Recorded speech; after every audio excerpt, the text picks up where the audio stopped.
ॐ भूर्भुवः स्वः तत्सवितुर्वरेण्यं भर्गो देवस्य धीमहि धियो यो नः प्रचोदयात्। जय श्री राम मेरे सनातनी बंधुओं। आइए इस सनातन रूपी वृक्ष के जड़ों को सिंचित करें और इस वृक्ष को पुष्पित और पल्लवित करें और इसे इतना विराट और शक्तिशाली बना दें कि हमारे आने वाले वंशज अपने पूर्वजों पर गर्व कर सकें और साथ ही विधर्मियों से अपनी रक्षा भी कर सकें। पिछले अंक में हम लोगों ने अध्ययन किया कि श्री रामचंद्र और लक्ष्मण दोनों जब सीता की खोज में आगे बढ़ते हैं तो उन्हें रास्ते में एक कबंध नाम का राक्षस मिलता है जिसका सर जो है वो पेट में धंसा हुआ है और उसकी बाहें मजबूत है और वो दोनों बाहों से दोनों राजकुमारों को अपने कब्जे में ले लेता है। और उसके पश्चात राम और लक्ष्मण जो है उस कबंध नामक राक्षस के दोनों बाह काट देते हैं और दोनों जब बाह कट जाता है तो कबंध वो घायल होकर के पृथ्वी पर गिर जाता है और वो पूछता है कि आप श्री राम और लक्ष्मण हैं। तो मैं बहुत प्रसन्न हूँ क्योंकि मैं एक ऋषि के द्वारा श्रापित था और आज मैं श्राप मुक्त हो गया हूँ। और वो श्री रामचंद्र जी को कहता है कि मेरा दाह संस्कार कर दीजिए तो मैं फिर अपने पूर्व रूप में मैं हो जाऊंगा। तो श्री रामचंद्र जी कबंध का दाह संस्कार करते हैं और फिर वो अपने पूर्व स्वरूप में आ जाता है और उसके पश्चात वो उनको बताता है कि यहाँ पंपा सरोवर नाम का एक सरोवर है, उसके पूरब में एक ऋष्यमुख नाम का पर्वत है। उस पर सुग्रीव नाम के एक वानर रहते हैं अपने 4 मित्रों के साथ और उनकी पत्नी का भी हरण उनके बड़े भाई के द्वारा कर लिया गया है। इसलिए वो श्री राम को सलाह देता है कि आप सुग्रीव से संधि कर लीजिए और सुग्रीव जो है उनको पूरे इस क्षेत्र के बारे में, वन के बारे में जानकारी है और वो निश्चित तौर पर आपको सीता का जो रावण के द्वारा अपहरण किया गया है उसका पता आपको निश्चित बताने में मदद करेंगे। और इस अंक में हम लोग अरण्यकांड के 73, 74 और 75वें सर्ग का अध्ययन करेंगे। ये 75वां सर्ग जो है अरण्यकांड का अंतिम सर्ग है, अर्थात ये अंक जो है अरण्यकांड का अंतिम अंक होगा। कबंध जो है यहाँ पर श्री रामचंद्र जी को बताया कि आप इस स्थान से पश्चिमी दिशा की ओर जब बढ़ेंगे तो वहाँ पर बहुत सारे फलदार वृक्ष और फूल इत्यादि के वृक्ष मिलेंगे और जब ये विभिन्न वनों को पार करेंगे तो वहाँ पर एक पंपा नाम का सरोवर मिलेगा। वो बताता है कि पंपा सरोवर जो है वहाँ हमेशा जो है कमल फूल उसमें खिला रहता है, ये उसकी खूबसूरती है। और फिर वो बताता है कि उस पंपा सरोवर के पश्चिमी तट पर मतंग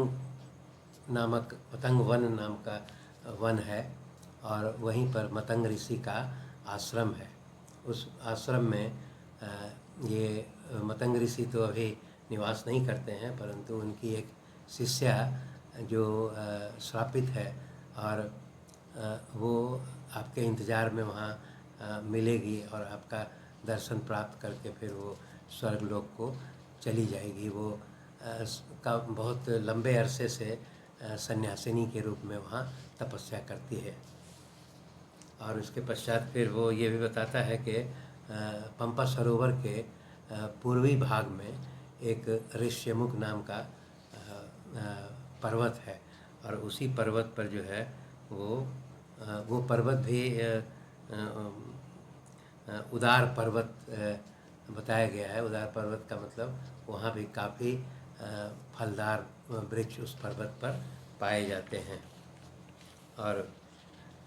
वो फिर ये बताता है कि उस पर्वत पर एक बहुत बड़ी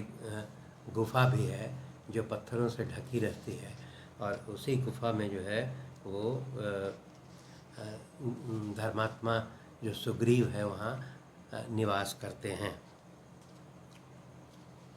तो इसके पश्चात वो ये बताता है कि आप सुग्रीव से मित्रता अवश्य कर लीजिए, और तब फिर वो आपको निश्चित तौर पर सीता की खोज में वो आपको मदद करेंगे। कबंध के बताए मार्ग पर जब श्री रामचंद्र जी पहुँचते हैं और फिर वो पंपा सरोवर के निकट पहुँचते हैं, और वहाँ पर फिर वो पश्चिमी भाग में मतंग वन में पहुँचते हैं, और वहाँ मतंग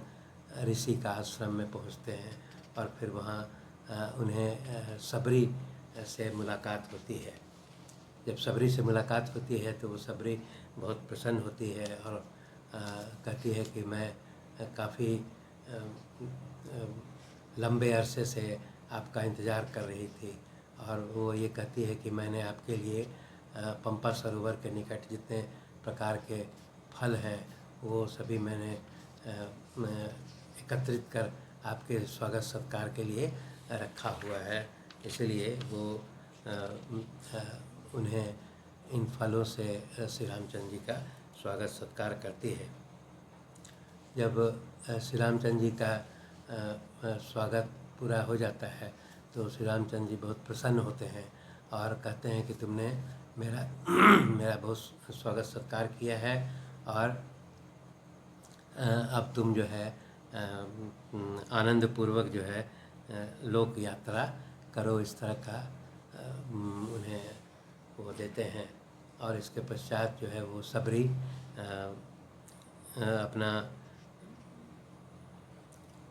अपने को आग में प्रविष्ट होकर के अग्नि के समान तेजस्वी शरीर को प्राप्त करती है। वह दिव्य वस्त्र, दिव्य आभूषण और दिव्य फूलों की माला, दिव्य अनुलेपन धारण किए बड़ी मनोहर दिखाई लगने लगी है, और उसके पश्चात वो बिजली के समान प्रकाशित होते हुए वो स्वर्ग लोक को चली जाती है, और इस प्रकार वो सबरी को मुक्ति मिल जाती है। इसके पश्चात वो श्री रामचंद्र जी जो है वो जब आगे बढ़ते हैं तो वो ऋष्यमुख पर्वत की ओर जाने के लिए लक्ष्मण को कहते हैं कि अब इस पंपा सरोवर के पूर्वी भाग में जो ऋष्यमुख पर्वत है वहाँ पर हम लोग चलें, जिससे कि वो वानर श्रेष्ठ सुग्रीव से मिलने की उनकी इच्छा बहुत तीव्र होती जा रही है, और वो उनको आशा होती जा रही है कि उनको प्रसन्नता होती जा रही है कि अब हमें सीता को हम लोग को खोजने में सुग्रीव की मदद मिल सकती है। और उसके पश्चात वो पंपा सरोवर में जो है चल करके वहाँ स्नान भी करते हैं और वहाँ जल ग्रहण करते हैं, और उसके पश्चात वो